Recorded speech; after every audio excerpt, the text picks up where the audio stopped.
Welcome back to Study Hall, everyone. You're listening to But Why, Though? The segment where we dig into the origins of, well, pretty much anything. And today, we're looking at something many of us wear, or hope to wear. Something small, but hugely symbolic. That's right, the wedding ring. We're going deep into its history today. For all you curious minds out there, get ready. We found some fascinating stuff tracing this simple band through millennia. It's quite the journey. Absolutely. Think of this as the ultimate aha guide to how this circle became such a powerhouse symbol of love and commitment. We've got sources from ancient tombs right up to 3D printers. Our mission today, unpack its origins, understand all the different meanings it's picked up, and see how society, religion, economics, how they've all shaped this tradition. Let's dive in. Where do we start? Ancient Egypt. Exactly. Tell us about the very beginning. What's the first evidence we have? Right. So the earliest clear use of rings connected to marriage, or at least symbolic partnerships, seems to be ancient Egypt. We find them in tombs, suggesting they were important for the afterlife, too. Okay, tombs. So not just for show while alive. Precisely. And get this, forget platinum for a second. The earliest ones, they were often made of things like reeds, hemp even. Reeds and hemp. Wow. That's incredibly basic, isn't it? It really is. But even with those simple materials, the shape, the circle, was profoundly important. Why the circle specifically? Well, for the Egyptians, the circle was this powerful symbol of eternity. No beginning, no end. It represented the eternal cycle of life and death. Ah, so linking it to marriage makes perfect sense then. Unending love, unending devotion. Exactly. They even talked about a ring of life, like our existence is part of this bigger cosmic loop. So wearing a ring, it kind of signified a shared eternal journey in this life and maybe the next. That's quite deep for a piece of woven reed. So the core idea, that unbreakable bond, it was there right from the start. It seems so, yeah.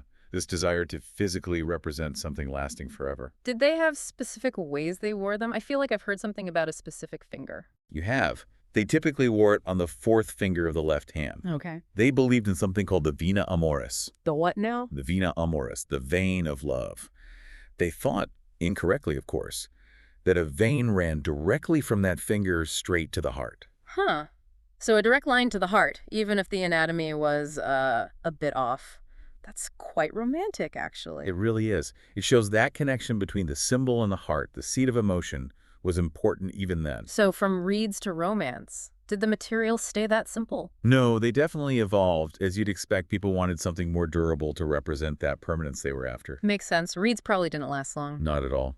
So they moved on to things like leather, bone, ivory, more lasting materials to symbolize a more lasting union. Okay, leather, bone, ivory. Still maybe not what we think of today, but definitely tougher. Right, and here's where it gets interesting, kind of foreshadowing things to come. The material choice started to link up with status. Ah, okay. So even back then, it wasn't just about symbolism or durability. Money starts talking. Pretty much. Wealthier Egyptians could show off a bit, Yeah. you know. Demonstrate their affection, yes, but also their financial standing by using finer, more valuable materials. The first hint of wedding ring bling, maybe? You could say that. It definitely set a precedent for the ring as a status symbol later on. So the big takeaway from Egypt, they established the circle as the symbol for eternal love and started the whole practice of wearing a marital ring. Okay, so Egypt lays the groundwork, then the Romans get involved. Did they just copy the Egyptian idea, all love and eternity? Not exactly. The Romans adopted it, yes, but they definitely adapted it to fit their own rather different cultural context. Or so. Well, early Roman wedding rings were often made of iron. Iron, that sounds Yeah. sturdy, and maybe a little less romantic than a vein of love. Definitely sturdy. Woo! Iron was strong, it was available. It symbolized strength and permanence, which reflected the Roman view of marriage as a serious, practical institution. It wasn't just about feelings. Right, more like a contract. In some ways, yes. And within Rome's very patriarchal society, that iron ring could also signify something else. Oh. It could be seen as a sign of the husband's ownership or legal control over his wife's property, sometimes even her person.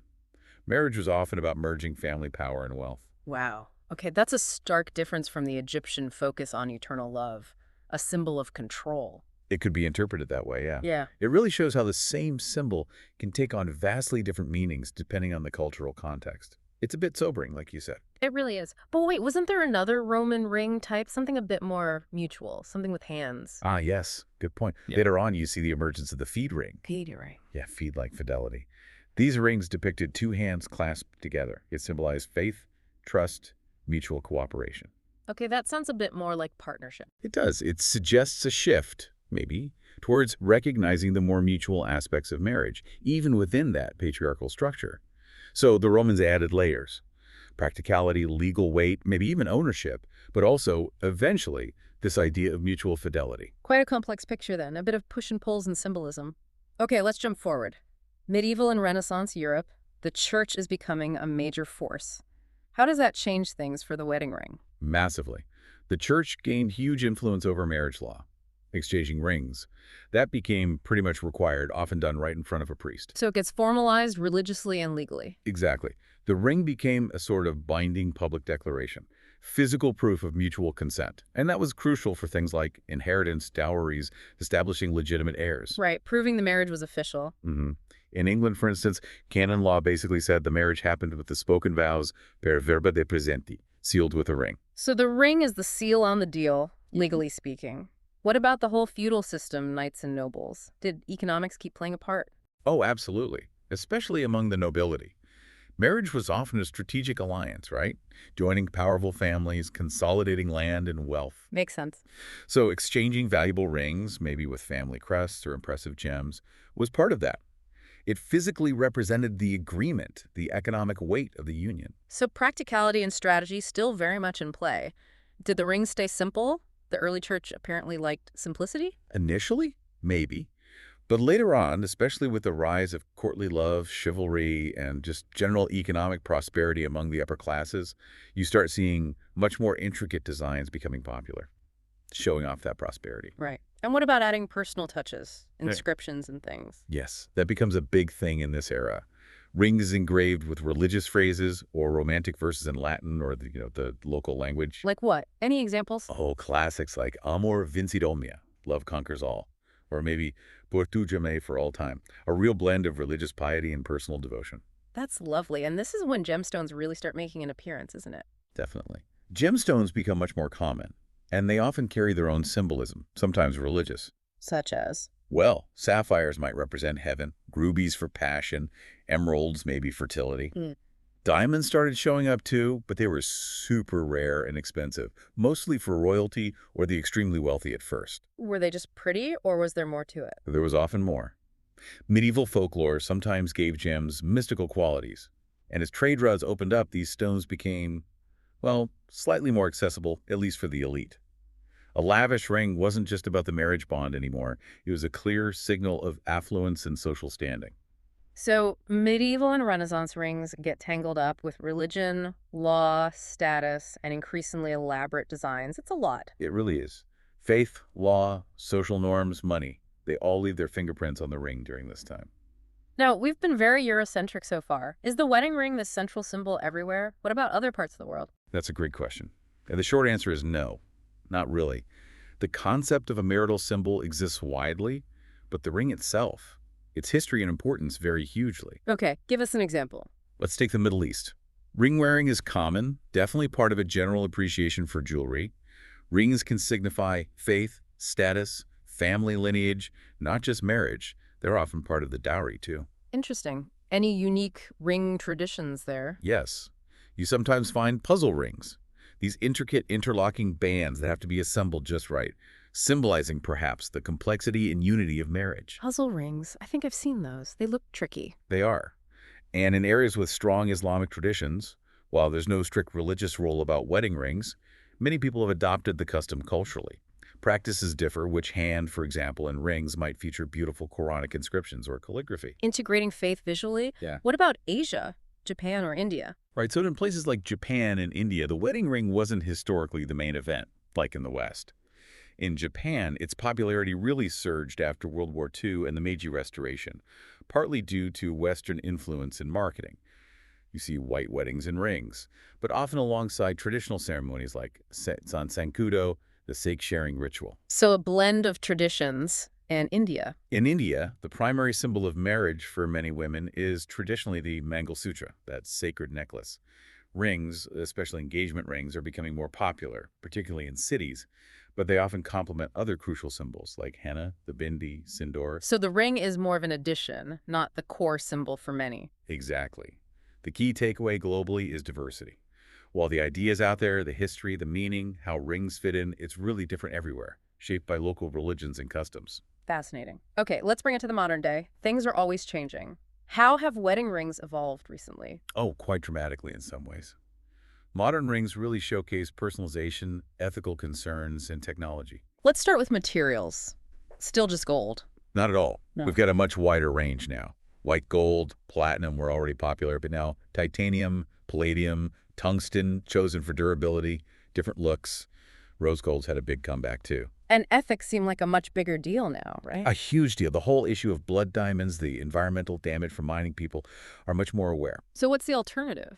Well, there's a big push for responsibly sourced gems, but also lab-grown diamonds have exploded in popularity. They're chemically identical to mined diamonds, but without the ethical or ecological concerns. Right, same sparkle, less baggage. Exactly. And using recycled metals is becoming more common too, reducing the need for new mining. It's a definite shift towards more conscious choices. And what about making them unique? Personalization seems key now. Absolutely central. Technology plays a big role here. CAD software, 3D printing, they allow for incredibly intricate custom designs that just weren't feasible before. And laser engraving lets people add personal touches, dates, coordinates of where they met, little messages inside the band. We even see rings designed around shared hobbies or passions. It's moved way beyond just picking a standard style. Making it truly their ring. How are changing social norms affecting things? Gender roles, LGBTQ plus rights?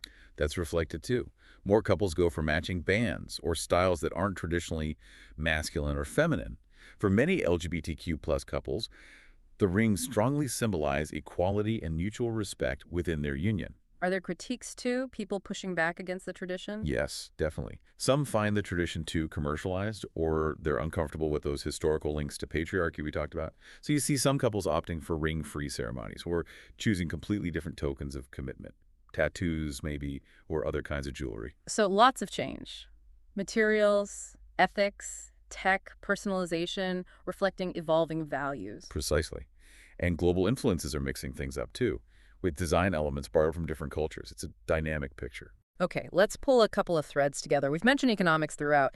Can you quickly summarize how money has always been part of the ring's story? Sure. It's been there from surprisingly early on. Remember Egypt? Finer materials, signaling wealth. Right? Then the Middle Ages and Renaissance rings as part of strategic alliances, gemstones as status symbols thanks to trade, Got it. and the modern era. You've got the massive impact of diamond marketing shaping what people felt they should buy. But now, also the economic push towards ethical options, lab-grown gems, and debates about whether spending thousands on a ring makes sense versus other priorities. So money's always been intertwined with the meaning and the form. Absolutely. Economic factors consistently shape the materials, the designs, the perceived value. And the other thread, that connection to patriarchy. We talked about Rome. How does that historical baggage play out today? Well, that Roman example, the iron ring, potentially symbolizing ownership or control, is the clearest historical link. It stands in sharp contrast to the more romantic Egyptian origins. And that history is why some modern couples question the tradition. They might see the ring as inherently tied to outdated patriarchal ideas about marriage, leading them to choose alternatives. So it's still a point of discussion. It is. But it's also worth remembering that even within Rome, things evolved. The fade ring pointed towards mutuality. So it's complex. Yeah. But yes, the historical association definitely informs some modern perspectives and choices. Wow. So clearly, the story of the wedding ring is so much more than just popping into a shop. It's this incredible tapestry woven with threads of ancient beliefs. Roman law, church doctrine, global trade, love, status, ethics. It really is. From reeds representing eternity to lab-grown diamonds signifying ethical choices, this little circle carries millennia of human history and evolving values. We really hope this deep dive has given you, our listeners, some food for thought, maybe a few of those aha moments we promised. Understanding where this tradition comes from gives you a pretty amazing window onto how societies and values change. It's a lens on love, commitment, power, and economics, all wrapped around your finger, potentially. And here's something to chew on. As our lives become increasingly digital, as society continues to evolve, what might the future symbols of commitment look like? Will the ring endure? Will it transform? What parts of its long history will we carry forward?